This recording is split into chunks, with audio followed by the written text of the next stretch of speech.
True power is rarely displayed in explosions of fury or in words thrown hastily. Those who have understood the essence of dominion know that the first gesture, the first reaction, almost always belongs to the weak. It is a hidden principle that only reveals itself to those who learn to look at the world with coldness, with distance, with a calm that seems inhuman to the eyes of the common man. We have all felt the temptation to react immediately. An offensive word, a defiant look, an unjust accusation. The heart beats faster, the blood stirs, the tongue seeks relief. We believe that responding immediately makes us strong, that demonstrating we don't accept the offense elevates us. But in reality, what we show is the opposite. We reveal that we have been touched, that the other managed to penetrate our armor. That is the fatal error, because reacting means granting the adversary what they most desire. The proof that they managed to affect you is delivering your vulnerability to them on a silver platter. From that instant, you are no longer master of yourself. You have allowed another to set the pace of your movement, for another to dictate the terrain and the time of battle. You have stopped commanding. Machiavelli would have said it with crudeness. Power belongs to those who dominate time, not to those who rush into impulse. Those who react become slaves of the moment. Those who wait, on the other hand, govern it. Patience is not passivity. It is absolute control. It is the art of letting the enemy wear themselves out in their own words, in their own gestures. While you conserve your energy intact, observe what happens in any confrontation. The one who responds immediately exposes themselves, opens their heart, shows their emotions, becomes predictable. Each word thrown without calculation is a crack that the other can exploit. The one who remains silent, on the other hand, becomes impenetrable. Their silence forces the other to speak more, to justify themselves, to reveal too much. Silence is a mirror that multiplies the enemy's anxiety until they consume themselves on their own. In that context, calmness is not weakness, but a devastating weapon. Calmness disconcerts, disarms, and wounds without the need to touch. A tranquil man in the face of provocation represents an unbearable mystery. The adversary wonders, why doesn't he respond? What could he be plotting? Why doesn't his face change when I try to destabilize him? That uncertainty becomes a slow poison that wears down much more than any word. Silence and calmness together are a secret language. They tell the world, you cannot control me. You have no power over me. It is a message without words, but loaded with weight, and it is precisely that absence of reaction that becomes unbearable for those who seek your weakness. The stronger the attack, the more impregnable your serenity appears. Let's think about the great leaders of history. None of them built greatness by letting themselves be dragged by haste. Alexander, Caesar, Napoleon all understood that it's not about acting first, but about acting at the exact moment. They let their enemies wear themselves out in frantic races, in premature blows, in desperate responses. They waited, observed, and when they decided to move, they did so with the precision of a surgeon. A single gesture was enough to crumble the adversary's entire edifice. Daily life is no different. Think about personal arguments. How many times has an immediate response ruined a relationship that could have been saved with silence? How many opportunities were lost for not having waited a day, an hour, a minute before reacting? The rush to demonstrate, to defend oneself, to speak first is an invisible enemy that undermines our power without us noticing. The man who dominates impulse, on the other hand, becomes inaccessible. Nothing touches him, nothing wounds him, nothing destabilizes him. His calmness elevates him above the others. He doesn't need to shout. He doesn't need to justify. He doesn't need to hurry. His serenity alone is a reminder that he is not on the same plane as the rest. While everyone becomes agitated, he remains firm, and in that firmness lies his victory. Silence is not emptiness, it's strategic space. Each second you remain silent, you force the other to occupy it. And by speaking too much, by explaining too much, by justifying too much, they weaken. You, meanwhile, accumulate advantage. It's like invisible chess. Each word retained is a piece you can serve on your board. Each contained reaction is a trap that sharpens in the shadows. In a world that rewards immediacy, the one who waits seems anachronistic, but it is precisely that wait that makes them strong, because the majority runs, shouts, responds. Few know how to resist, and those few become giants. Authentic power is never reaction. It is always decision. It is never haste. It is always patience. The man who doesn't react first transforms into an enigma. His coldness intimidates more than any attack. His silence weighs more than any word. His calmness becomes a wall against which all provocations crash. He doesn't let himself be dragged. He doesn't let himself be read. He doesn't let himself be manipulated. And when he finally decides to respond, he does so with such precision that the adversary is devastated. Remember this: impulse is always the enemy's first victory. Resisting that impulse is the first victory over yourself, and whoever manages to dominate themselves has already dominated everyone else. Silence, when it is calculated, is not passivity, it is pure action. It is like an underground current that, although invisible, erodes the foundations of the mountain until it falls. Those who remain silent are not absent, they are building. They are preparing a scenario in which the other will sink without realizing it. When someone attacks you and you react immediately, you confirm that their words have had an effect. You tell them, without saying it, "You have touched me, you have hurt me, you have destabilized me," and from that moment you are no longer master of yourself. The other is, they become the director of your reaction. They set the pace of the dance while you merely follow their steps. That is not power, that is subordination. But when you choose not to respond, when you conserve your calmness and maintain your silence, the dynamic reverses. The other begins to feel uncomfortable, insecure, trapped. They expect your explosion, your defense, your relief, and it doesn't come. That wait becomes a torment, because the void is more terrifying than direct confrontation. An insult responded to discharges the tension. An insult ignored multiplies it. The strategy of silence is like setting a trap without moving. You don't need to run, you don't need to shout, you don't need to spend energy. You just have to let the other wear themselves out in their own game.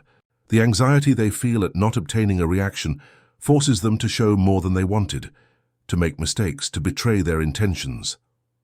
And each mistake of theirs is a point gained for you. Think about the harshest interrogations. The one who talks too much always loses, because each word is an open door. The one who remains cold, who doesn't give themselves away even with a gesture, drives the interrogator to despair.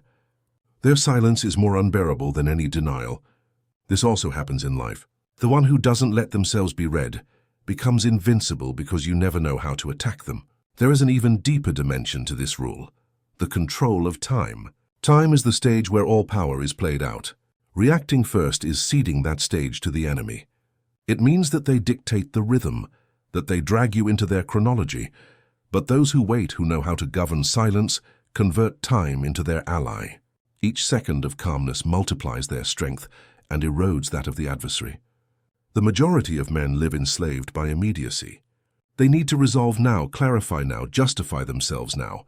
They fear the void that silence produces because they believe that the lack of response is a sign of defeat. But it is the opposite. The lack of response is the clearest demonstration that you don't need to defend yourself, and whoever doesn't need to defend themselves has already won. Machiavelli would have smiled at this paradox. What seems like weakness is actually dominion. What seems like immobility is strategy in pure form. Because while the other speaks, you observe. While they wear themselves out, you accumulate. While they rush, you sharpen your final blow. In political life, in war, in business, or in intimate relationships, the law is always the same.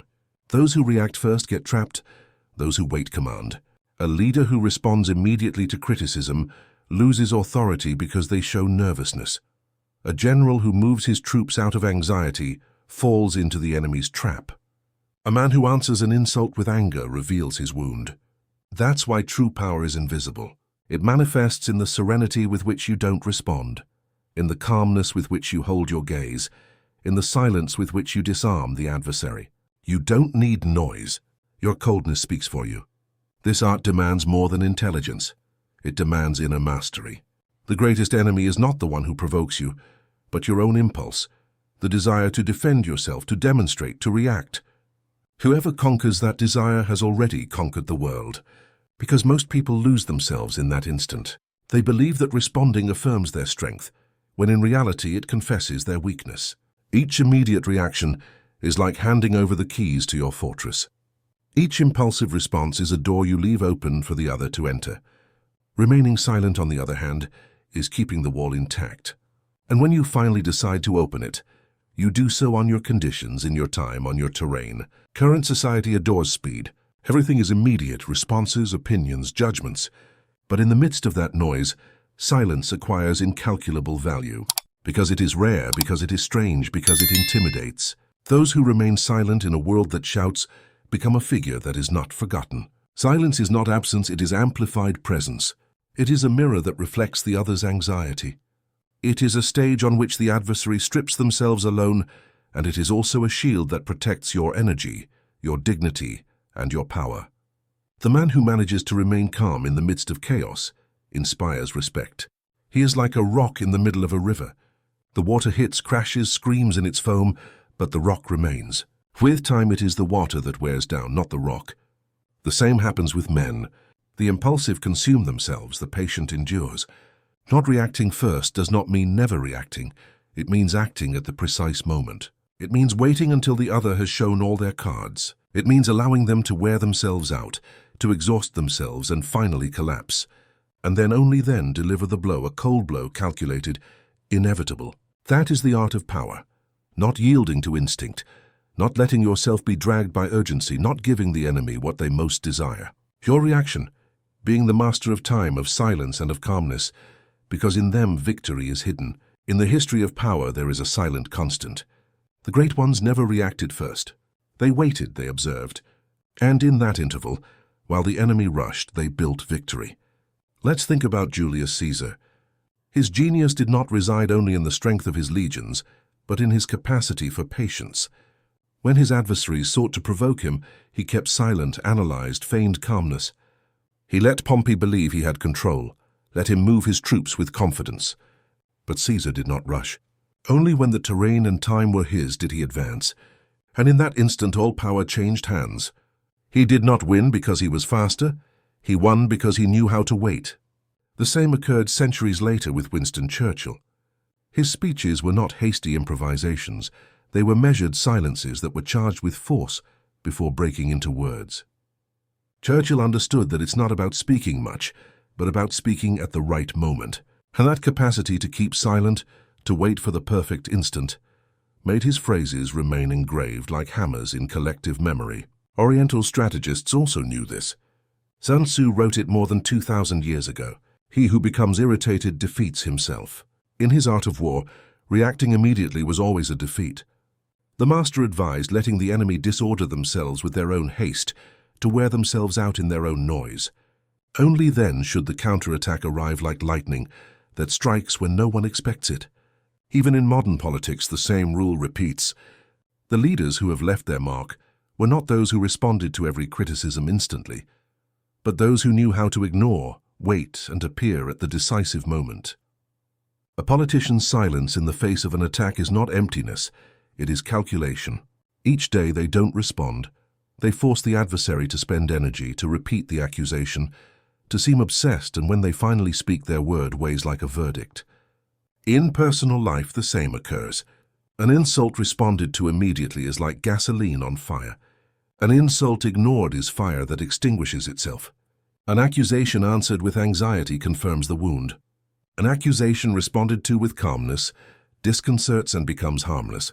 The power lies in not granting the other the satisfaction of seeing that they manage to shake you. But we must not deceive ourselves. Waiting is not easy. It demands inner discipline. It demands killing the most dangerous enemy, the ego. The ego wants to defend itself, wants to shout, wants to respond, wants to demonstrate that it doesn't fear, but that haste is its downfall. The strong man is the one who imposes silence on himself.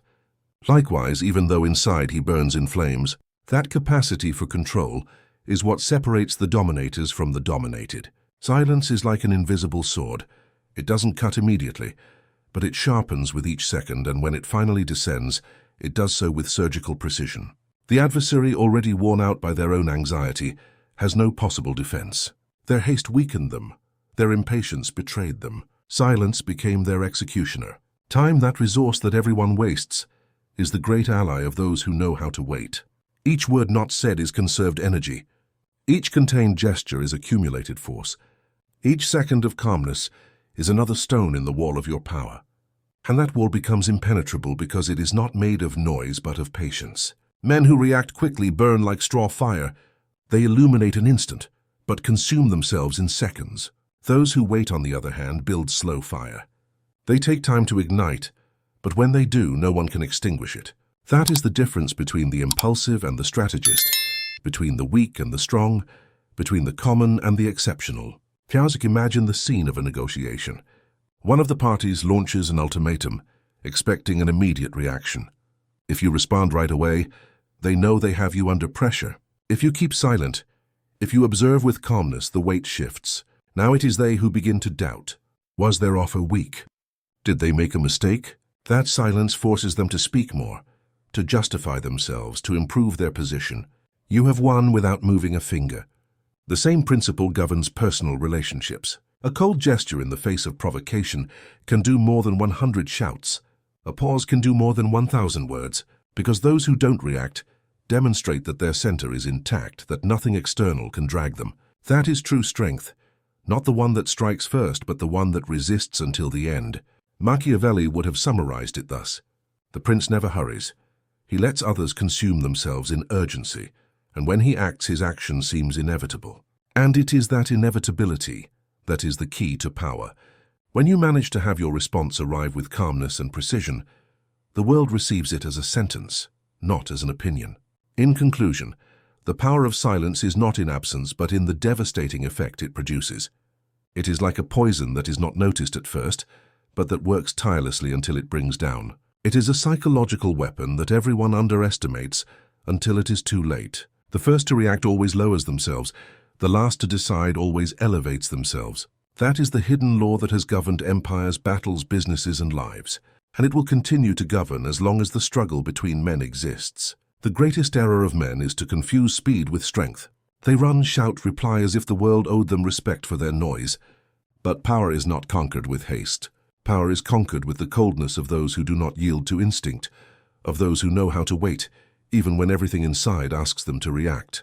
Never forget, impulse is a tyrant. It drags you, dominates you, converts you into a slave of the moment. Whoever reacts immediately loses the game before it begins, because they deliver themselves to the adversary, naked, vulnerable, predictable. Each hasty reaction is an involuntary confession. Each word thrown without calculation is a gift to the enemy. Silence, on the other hand, is the weapon of the strong. It is not seen, it is not heard, but it is felt like an unbearable weight. A man who remains silent when everyone expects a shout becomes a mystery. And mystery is power, because no one can attack what they don't understand. No one can defeat what they cannot decipher. Calmness, that coldness that seems inhuman, is the true face of fortitude. It is not indifference, it is control, it is not cowardice, it is mastery. A calm man in the middle of the storm is not a weak man, he is a giant. Because what others fear, he contains. What others suffer, he governs. Machiavelli would have said that the prince is never the first to move. His power does not reside in speed, but in inevitability. When he finally acts, his action does not seem like a reaction, it seems like destiny. His word is not discussed, it is accepted. His gesture is not fought, it is suffered. And that is the difference between who commands and who obeys. The first decides the time, the second suffers it. Look around you. The entire society lives trapped in urgency. Respond quickly, answer quickly, react quickly. Everyone wants to have the last word, and in that haste the word loses its value. The more you speak, the less you weigh. The more you defend yourself, the more you lower yourself. The abundance of explanations is always a sign of weakness. Silence, on the other hand, is priced like gold. The more scarce, the more valuable. The one who remains silent does not devalue themselves, they enrich themselves. They become an enigma that others cannot decipher, and in that enigma resides strength. Because the man who doesn't show his cards, who doesn't reveal his wound, who doesn't run to justify himself, becomes untouchable. Whoever attacks him strikes the air. Whoever provokes him consumes themselves alone. Authentic victory is not in answering all offenses. It is in choosing which one deserves a response and when to give it. And almost always the best response is waiting, because time erodes the enemy more than any word could. Silence forces them to reveal their weaknesses, to speak too much, to make mistakes, and when they no longer have energy left, your word falls like a definitive slab. Power is not noise. Power is patience. It is not reaction. It is calculation. It is not haste. It is precision. Whoever understands this becomes master of themselves, and by dominating themselves they dominate others, because the majority of men are slaves to their ego. You will not be. Remember, the first to react is always the first to fall. The last to decide is always the one who wins. This is the law that separates the dominators from the dominated, the leaders from the multitude, the strong from the weak. Make your silence your sword. Make your calmness your armor. Make time your ally, because in a world that runs, the one who knows how to wait becomes invincible. In a world that shouts, the one who knows how to remain silent becomes immortal. And when your moment arrives, when you decide to speak or act, do so with the coldness of the surgeon and the inevitability of destiny. Let your gesture not be a reaction but a sentence. Let your word not be one more noise but the last word, the one that closes, the one that weighs, the one that defines. Then you will understand the hidden teaching. Power is not responding. Power is deciding. It is not letting yourself be dragged. It is making others revolve around you. It is not losing yourself in urgency. It is governing time. That is the secret of the strong. That is the first rule of dominion. Never react first, because whoever rushes reveals their wound, and whoever reveals their wound is already defeated. Silence is your fortress. Calmness is your strategy. Time is your victory.